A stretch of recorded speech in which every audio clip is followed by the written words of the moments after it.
Welcome back, children, to the second part of the chapter Coal and Petroleum. This is Leena ma'am. Let us begin. Coal is processed in industry to get some useful products such as coke, coal tar and coal gas. यहाँ तक हमने देखा था in the last video. तो यहाँ से हम इसके बारे में डिटेल में जानेंगे. पहला जो है कोक. ओके, कोक के बारे में जानेंगे. क्या है ये कोक? जो हमें मिलते हैं कोल को जब प्रोसेस किया जाता है, जब बर्न किया जाता है इंडस्ट्रीज में, तो ये सारी चीज़ें हमें मिलती है. तो ये क्या है कोक, देखते हैं. It is a tough, porous and black substance. ये है उसके कैरेक्टरिस्टिक्स. कोक जो है टफ है, पोरस है और ये ब्लैक सब्सटेंस है, ब्लैक कलर है. It is almost the pure form of carbon. ये दो लाइनें जो हैं ये आपको कैरेक्टरिस्टिक्स ऑफ कोक में लिखना होगा. Okay, coke is used in the manufacture of steel and in the extraction of many metals. coke का use क्या है?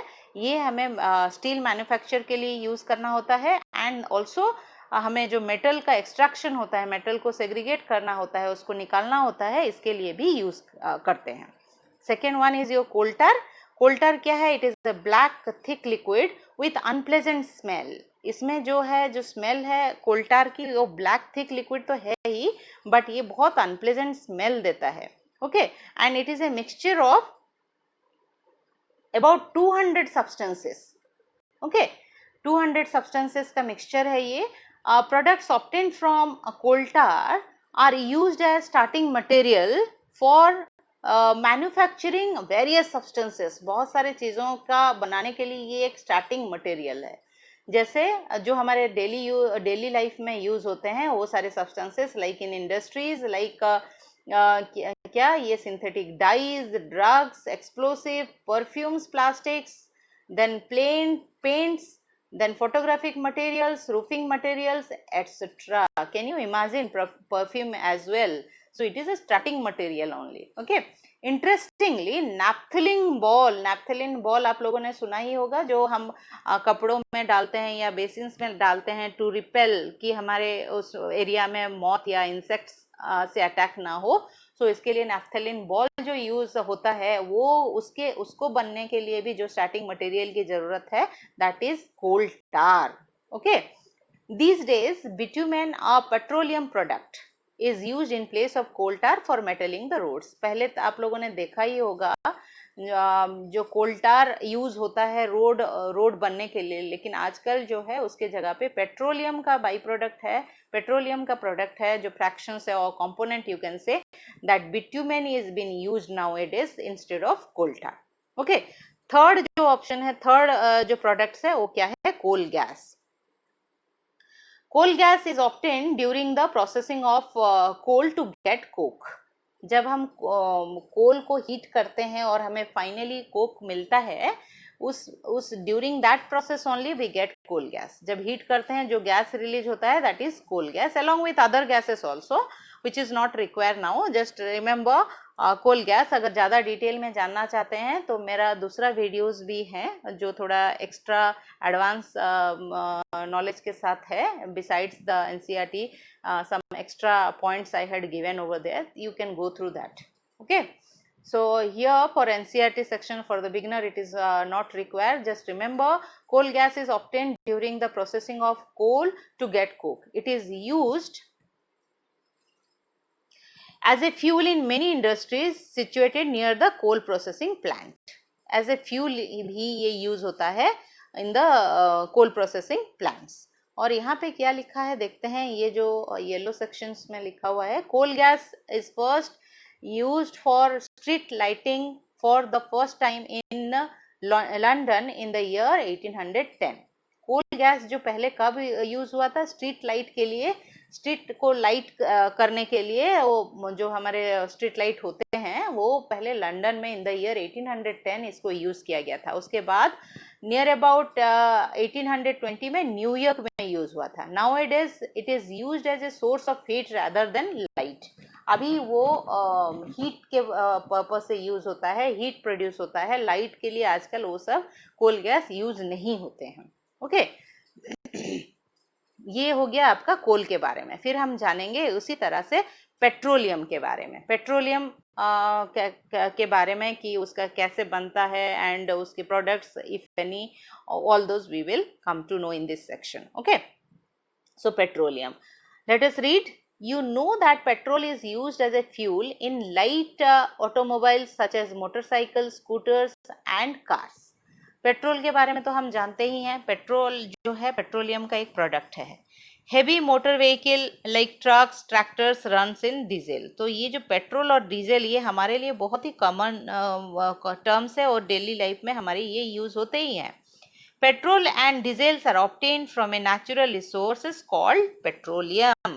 ये जो इम्पोर्टेंट दो चीज़ें हैं जो हमारे रोज़ की ज़िंदगी में यूज़ होते हैं, ये पेट्रोलियम से ही मिलते हैं. अब समझ में आ गया कोल और पेट्रोलियम हमें क्यों ज़रूरत पड़ता है और क्यों हमें उसे जुडिशियसली यूज़ करना पड़ेगा ताकि नेक्स्ट जनरेशन को मिले, क्योंकि ये these are so important. Do you know how petroleum is formed?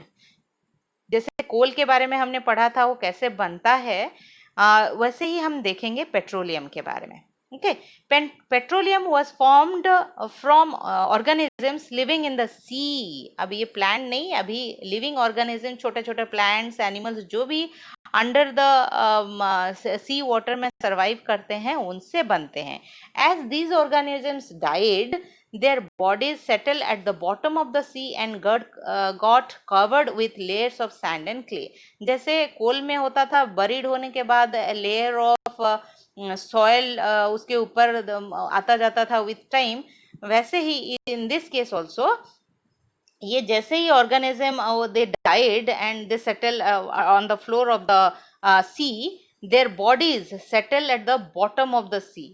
Bottom मतलब वो पानी के उसके बारे में बोल रहा है, वही फ्लोर ऑफ द सी, जो पानी नीचे वाला हिस्सा जो है वहीं पे रहता है. And then slowly it get covered with layers of sand and clay. Okay, over millions of years, फिर इसमें भी मिलियंस ऑफ ईयर्स लगते हैं इसको बनने में, like coal. In the absence of air, क्योंकि नीचे जब अर्थ के नीचे हम जाएंगे वहाँ तो एयर होता ही नहीं है. Okay, so absence of air is one condition. And high temperature and pressure, जैसे मैंने कोल में कहा था हाई टेम्परेचर एंड प्रेशर तो अंडर द अर्थ जाएंगे तो एक्सपीरियंस होगा ही, वो फेस करेंगे ही. They transform the dead organism into petroleum and natural gas.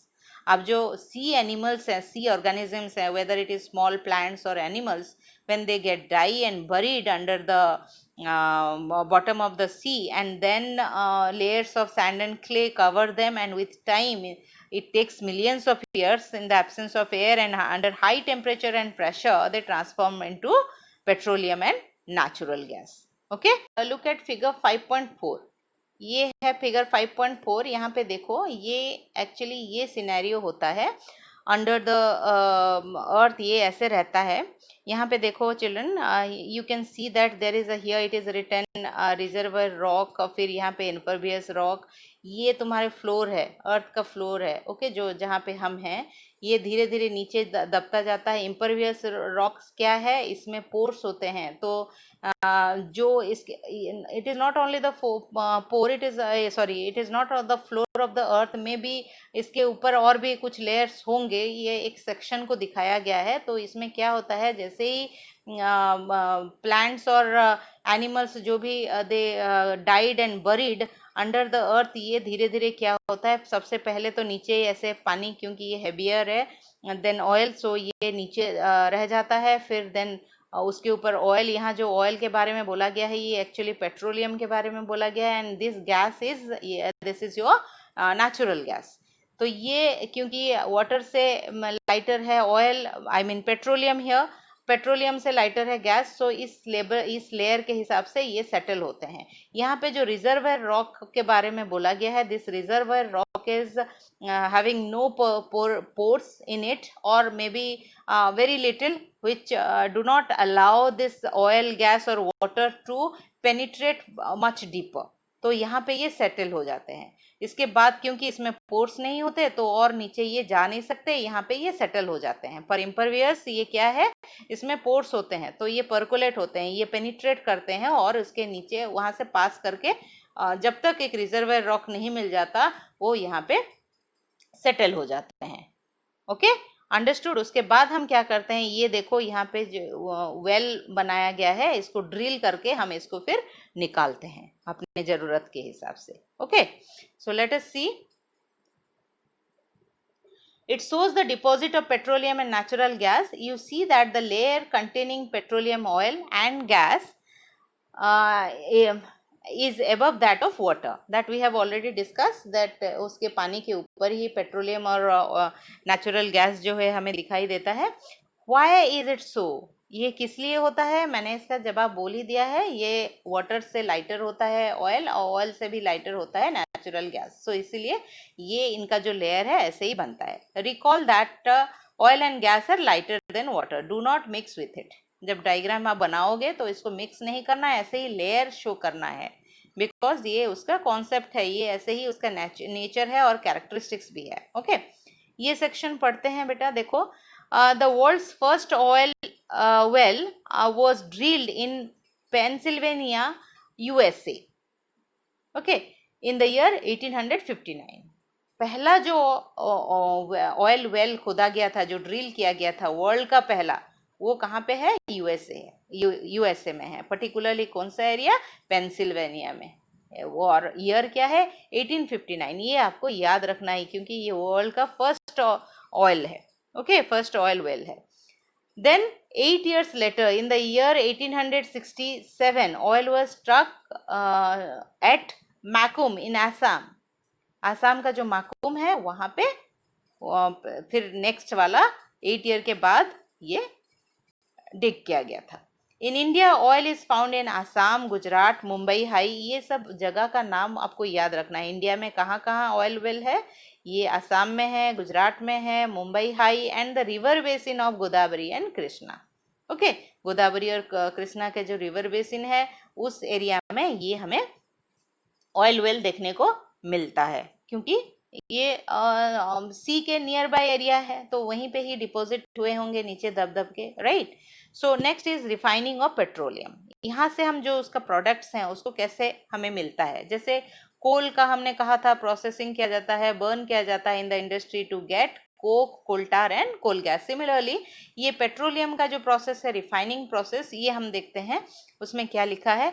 Petroleum is a dark oily liquid. Petroleum जो है, ये पिक्चर देखो, ये पेट्रोलियम है, dark oily liquid. It has an unpleasant order. इसमें भी अनप्लेजेंट ऑर्डर होता है। ये क्यों होता है, बिकॉज इसमें बहुत सारे कॉन्स्टिट्यूएंट है और इसमें ये क्या होता है, इसमें सल्फर कंटेंट करता है। तो ये जो फाउल स्मेल, एक अनप्लेजेंट स्मेल के बारे में, एक ऑर्डर के बारे में बोला गया है, it is due to that. It is a mixture of various constituents such as petroleum gas, petrol, diesel, lubricating oil, then paraffin wax etcetera. ये जो हम कॉन्स्टिट्यूएंट, वेरियस कॉन्स्टिट्यूएंट के बारे में बोल रहे हैं, जैसे कोल में ऑलरेडी होता है कोक, कोल गैस, और हमें कोल्टार मिलता है। सिमिलरली ये भी इसका कॉन्स्टिट्यूएंट्स होते हैं। ये सारे एग्जांपल्स हैं जो मैंने अभी कहा, petroleum gas, petrol, diesel, lubricating oil, paraffin wax, ये सब उसका कॉन्स्टिट्यूएंट है और components we can say. The process of separating the various constituent और fraction of petroleum is known as petroleum refinery. Petroleum refinery, ये पिक्चर्स जो, ये picture जो दिख रहा है देखो, ये पेट्रोलियम रिफाइनरी है। इस एरिया में यहाँ पे ये रिफाइन किया जाता है पेट्रोल को लाके। ओके, तो यहाँ पे डेफिनेशंस देखो बच्चों, यहाँ पे ये बताया गया है, the process of separating the various constituents. जो प्रोसेस होता है हमको सेपरेट करने का वेरियस कॉन्स्टिट्यूएंट और फ्रैक्शंस, ये इसके बारे में यहाँ पे बोला गया है। फ्रैक्शंस मीन्स इसका component of petroleum is known as refining. ये जो प्रोसेस होता है उसको रिफाइनिंग बोला जाता है। It is carried out in the petroleum refinery. Refinery अभी जो हमने पिक्चर देखा, ये रिफाइनरी का ही पिक्चर है।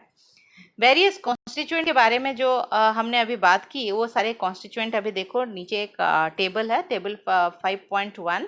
ये सारे कॉन्स्टिट्यूएंट और उसके यूजेस के बारे में बताता है। क्या है ये? फर्स्ट जो कॉन्स्टिट्यूएंट है, petroleum gas is in liquid form. ये यूज होता है fuel for home and industry, ये आपको याद रखना पड़ेगा ये सारा।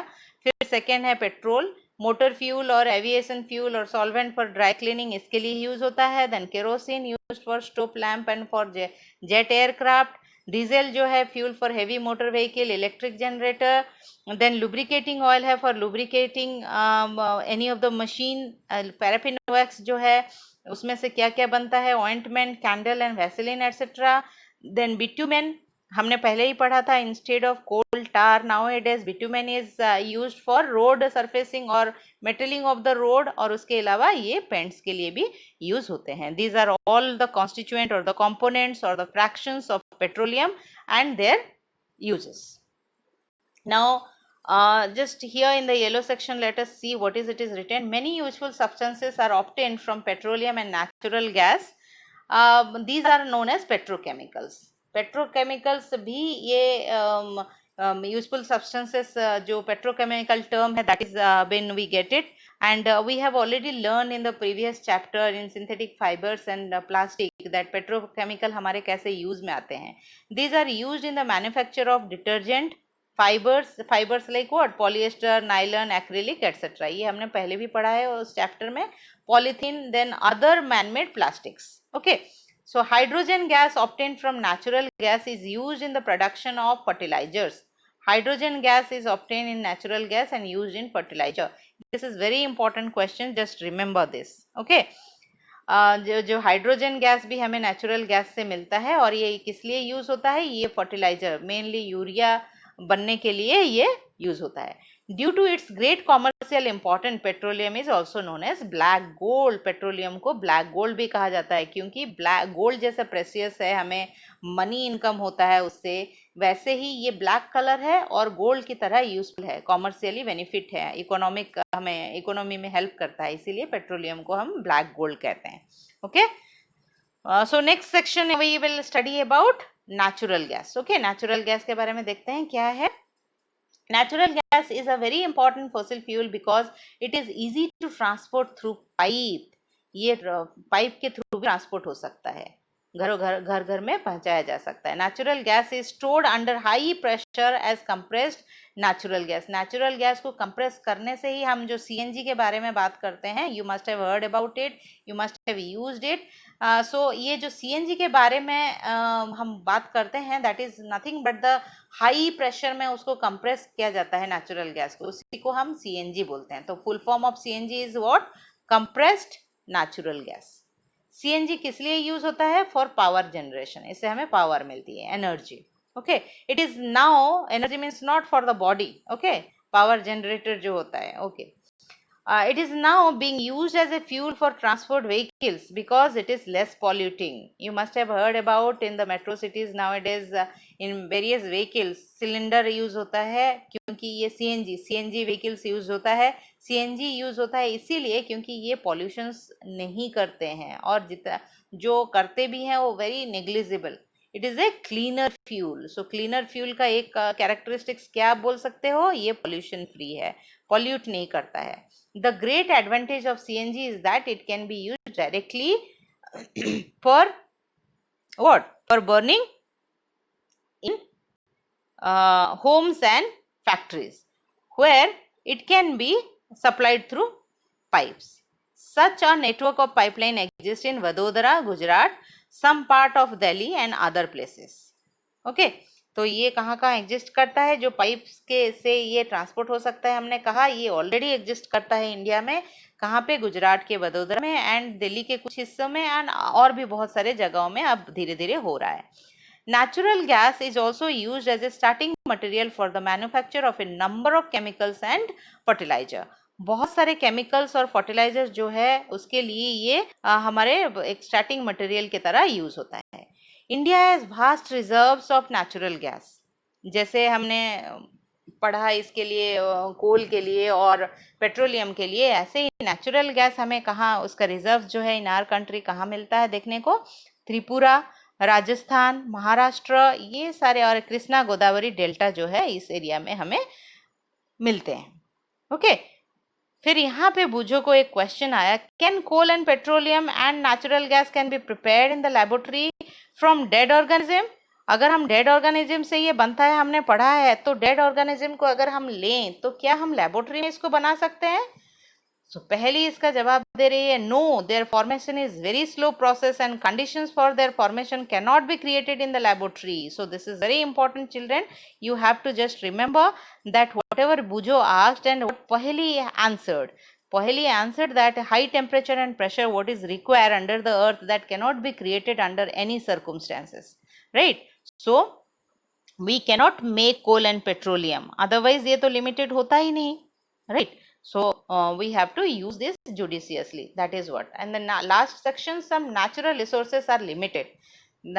ये जैसे ये हमारे हमने फॉसिल फ्यूल्स के बारे में बात किया, ये सारे लिमिटेड है.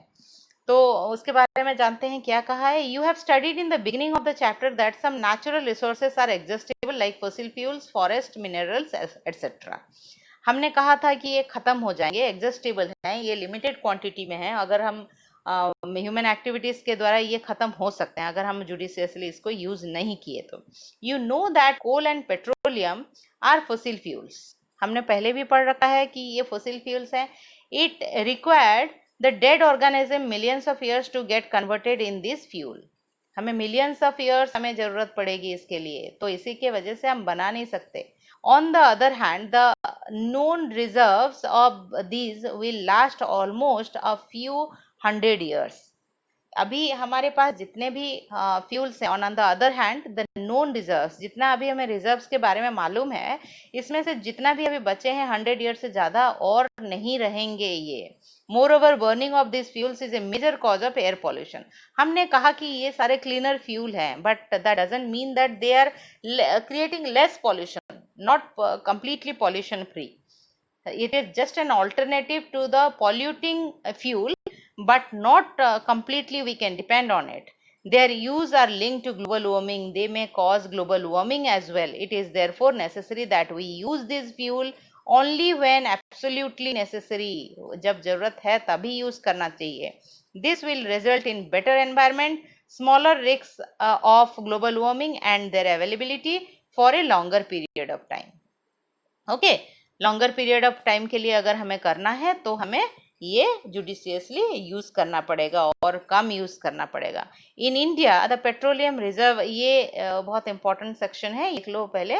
पीसीआरए के बारे में बोल गया है, ये सेक्शन को हम हाईलाइट कर लेते हैं. ये देखो यहाँ पे, in India petroleum conservation research association, PCRA का फुल फॉर्म पूछा जाता है तो ये याद रखो. Advises people how to save petrol and diesel while driving. These their tips are, first क्या है, drive at constant and moderate speed as far as possible. Switch off the engine at traffic lights or at a place where you have to wait.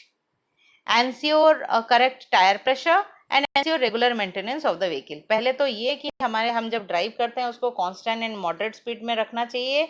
कम ज़्यादा अगर हम continuously करते रहेंगे तो ये बहुत ज़्यादा पेट्रोल या डीजल कंज्यूम करता है. और इसके अलावा जो इंजन को हमको स्विच ऑफ करना चाहिए जहां हमें वेट करना पड़ रहा है, whether it is traffic light और समवेयर एल्स. इसके अलावा हमें टायर प्रेशर को करेक्ट रखना चाहिए. अगर टायर प्रेशर नहीं होगा प्रॉपर तो मशीन खींचने के लिए ऑब्वियसली ज़्यादा पेट्रोल की ज़रूरत होगी. सिमिलरली हमें ये व्हीकल का जो मेंटेनेंस है उसको ठीक से रेगुलरली करना चाहिए, अदरवाइज ये फिर से हम बोल सकते हैं ये कंज्यूम करेगा ज़्यादा पेट्रोल. ओके, ये that's all in this chapter. ये सारे जो है इंपॉर्टेंट की वर्ड हैं and what you have learn in the line by line section. उसके बाद एक्सरसाइज है. तो ये जितने भी टर्म्स है key words we have already discuss about it. जब क्वेश्चन आंसर सेशन होगा इसको फिर से मैं एक्सप्लेन करूंगी in other video. So till then you just study and see you with the question answer in some other video. Okay, thank you children, bye bye.